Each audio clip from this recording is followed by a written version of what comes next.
Okey, kita mulakan macam mana cara untuk daftar akaun dan juga masuk dalam sistem.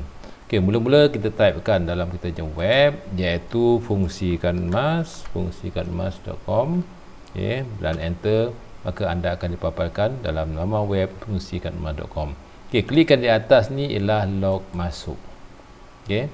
Jadi sekarang ni sekiranya anda ada akaun Google, anda boleh terus klik log masuk. Kalau anda tak ada akaun Google, maka anda perlu typekan email anda, kata laluan dan daftar di sini.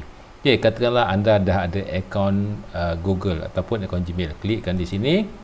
Katakanlah anda ada akaun sini. Okey, maka anda akan membuat pengesahan. Okey.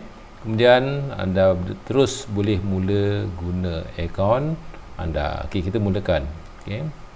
Jadi sekarang ni anda akan berada dalam paparan akaun iaitu kalkulator Arano. Jadi anda boleh gunakan kalkulator ini secara percuma.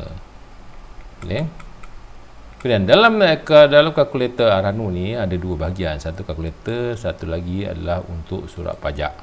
Okey. Jadi kalau kita nak upgradekan kepada Pro, okey, jadi sekarang ni anda klikkan, anda kena membuat sedikit pembayaran untuk aktifkan kepada akaun kalkulator Arano Pro. Okey, sekarang ni anda dah berjaya untuk ada satu akaun kalkulator untuk Arano. Okey, semoga anda boleh gunakan.